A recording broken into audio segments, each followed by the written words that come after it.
Bienvenidos a Relatos, un podcast donde compartimos sobre cultura, libros, ciudades apasionantes, viajes, temas herméticos, esoterismo, simbología y muchísimo más. Comencemos. ¿Qué ocurre cuando una fe alternativa comienza a aparecer como más pura que la religión oficial? ¿Alguna vez te lo preguntaste? Yo me lo pregunté cuando pisé por primera vez el País Vasco, cuando por primera vez estuve en Navarra, cuando estuve en un segundo viaje en el sur de una Francia moderna, pero que tiene un pasado escabroso y realmente doloroso. Esa investigación fue la que dio como resultado esta novela, Heredarás a tus muertos. Una novela que habla de linajes, que habla de grupos segregados, que habla esencialmente de deudas que la humanidad muchas veces acumula con pueblos, comunidades u otras maneras de entender la religión.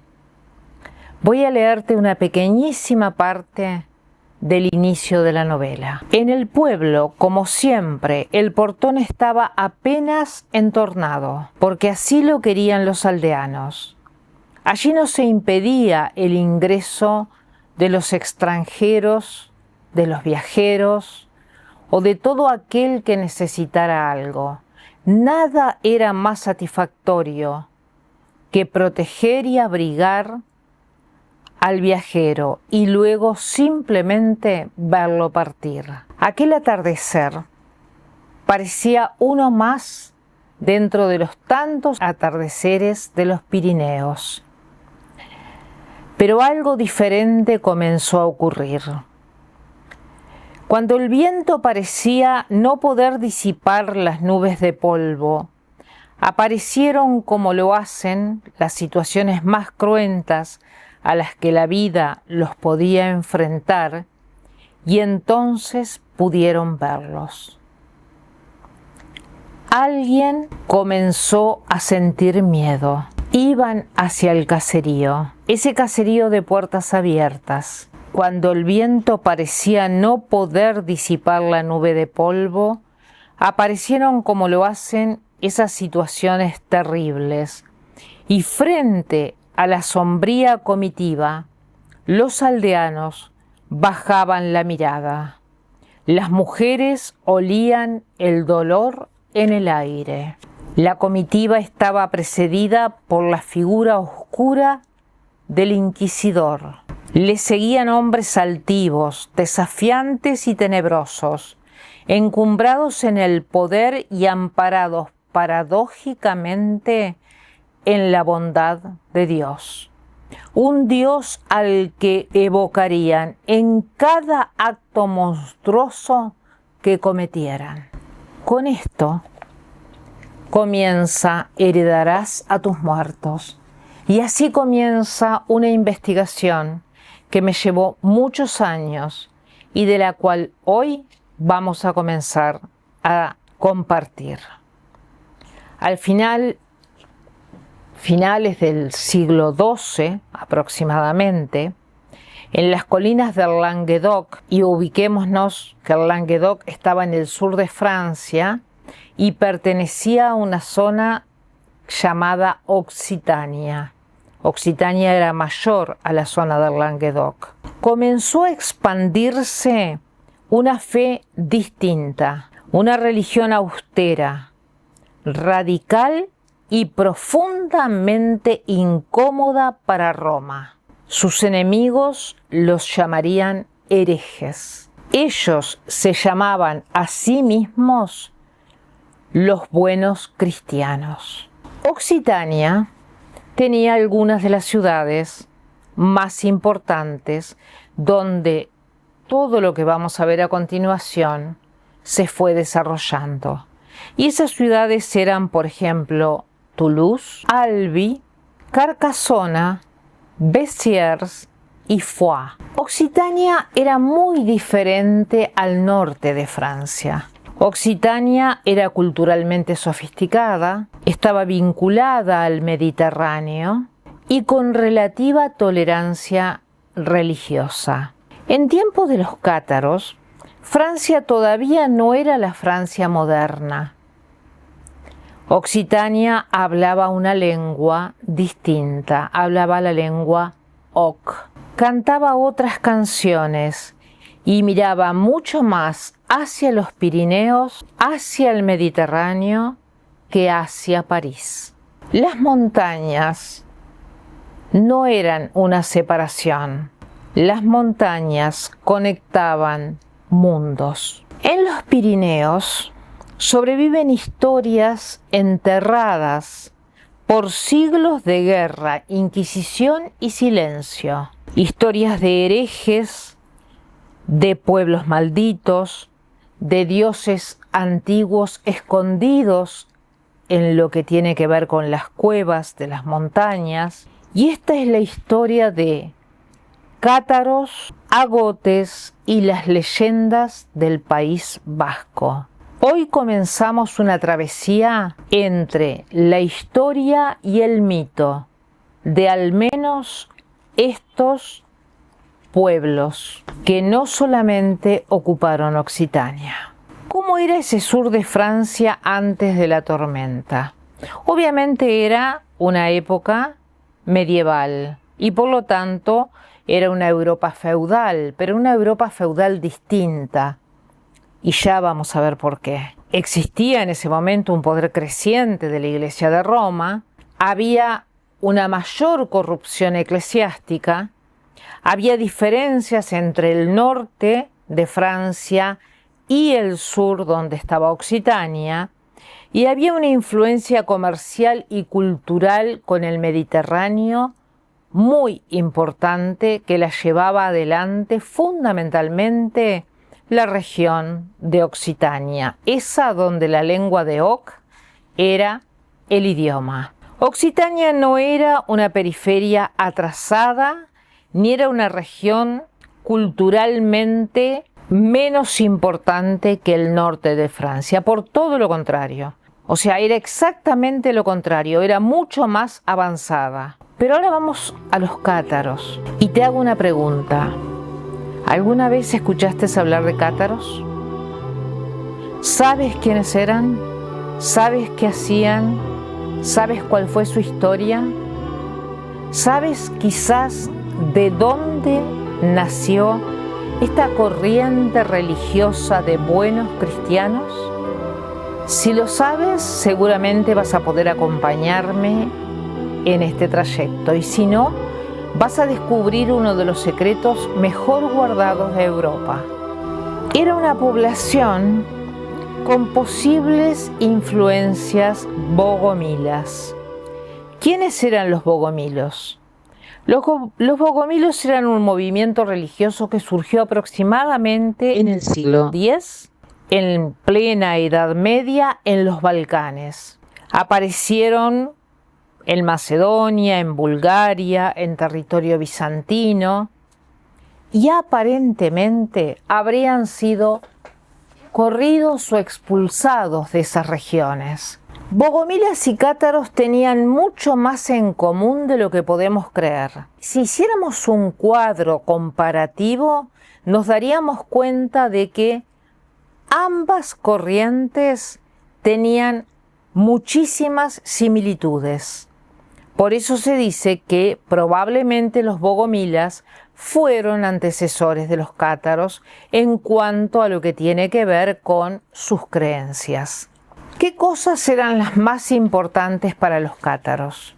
En primer lugar, para ellos el mundo material era una creación corrupta y una creación de Satanás. En segundo lugar, el espíritu era una creación divina y por tanto creación de Dios. Esto nos lleva a pensar en los cátaros como una corriente religiosa de buenos cristianos que creían profundamente en el dualismo. Tenían rechazo a las riquezas y a las jerarquías. Tenían además figuras muy importantes, los parfaits, los perfectos o perfectas, hombres y mujeres que se preparaban gran parte de su vida para liderar esta corriente religiosa. Por tanto, a diferencia de la Iglesia de Roma, donde la mujer no tenía un papel fundamental, aquí había perfectas. Tenían el mismo poder que tenían los hombres. Podían liderar de igual manera que un hombre. ¿Te puedes imaginar cómo tomó Roma esto cuando empezó a enterarse? Todo esto le generó a Roma no solamente temor, sino reacciones inmediatas. Y dentro de esas reacciones, voy a nombrarte solamente algunas, hubo una respuesta papal que uno podría decir automática, pero automática para lo que era la Edad Media, donde se enviaron misiones para predicar lo que la Iglesia de Roma llevaba adelante. Frente al hecho de que los cátaros seguían incrementándose, entonces decidieron mandar negociadores. Las negociaciones fallaron. Y aparece entonces alguien que es enviado especialmente por Roma. Nada más ni nada menos que Pierre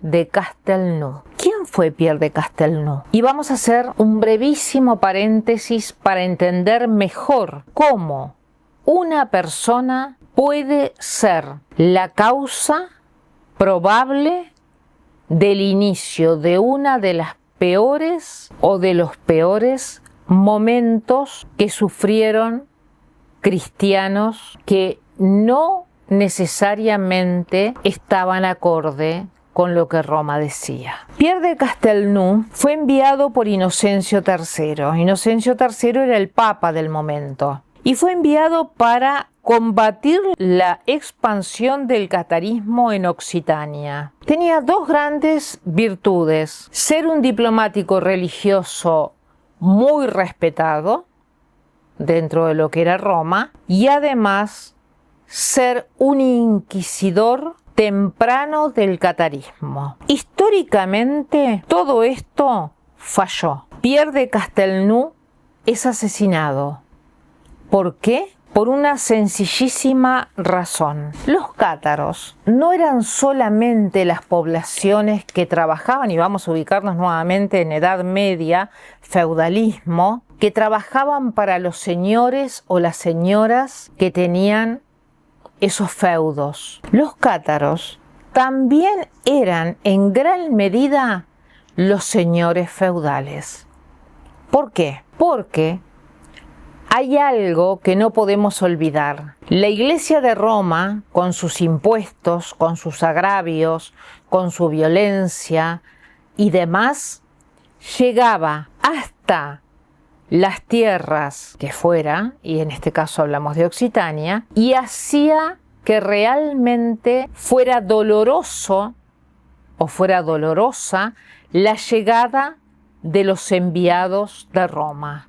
Por los impuestos, por las exigencias, por cuánto quitaban de lo que habían trabajado, tanto quienes poseían las propiedades, que eran los señores feudales, como aquellos que eran sus vasallos, a quienes los señores feudales protegían con el corazón. ¿Por qué? Porque eran quienes trabajaban sus tierras. Sin ellos, el feudalismo no podía existir. ¿Cuáles eran las funciones principales de Pierre de Castelnau? Como enviado pontificio debía convencer a los nobles occitanos de arremeter contra los cátaros, reforzar la ortodoxia católica romana, debilitar la protección política hacia los cátaros, imponer disciplina religiosa. Pero ocurrió algo inesperado. Pierre de Castelnau se encontró con que los señores feudales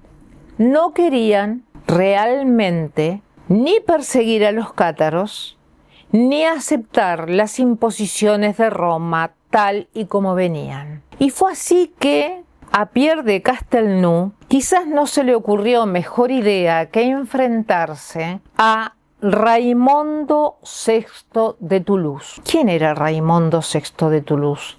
Nada más ni nada menos que el noble más importante de Occitania. Al enfrentarse con él, lo acusó de tolerar herejías, no perseguir a los cátaros, desafiar indirectamente con su comportamiento a Roma. La relación entre ambos se volvió explosiva y dentro de esta relación explosiva y de esta situación que había y con el poder que Pierre de Castelnau tenía dado por el papado, ocurre que a Pierre de Castelnau disculpen la redundancia del término, se le ocurre excomulgar nada más ni nada menos que a Raimundo VI. Pierre de Castelnau llegó a excomulgar al conde de Toulouse. Eso se transformó en el conflicto religioso a una escala inesperada,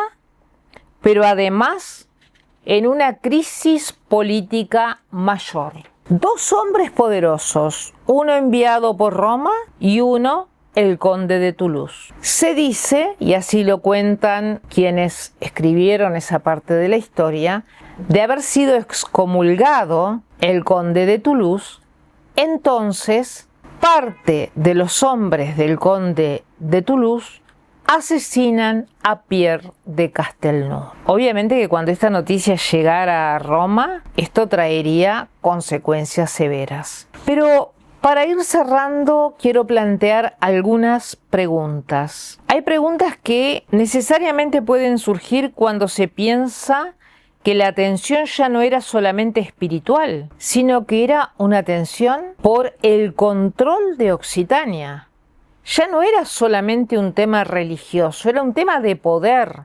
Y no olvidemos que Inocencio III le pide apoyo al rey de Francia. Por lo tanto, el rey de Francia también estaba involucrado en esto. Y las preguntas que me hago, y seguramente tú te harás otras, son: ¿fue Pierre de Castelnau un hombre de fe o el rostro de un poder que avanzaba hacia Occitania? ¿Su asesinato fue la causa que provocó la cruzada o simplemente ofreció una excusa para algo que ya estaba planificado? Y mientras los ciudadanos occitanos comenzaban a arder en piras armadas por los enviados de Roma, siempre con un inquisidor al frente, yo me pregunto, ¿cuántas personas de ese momento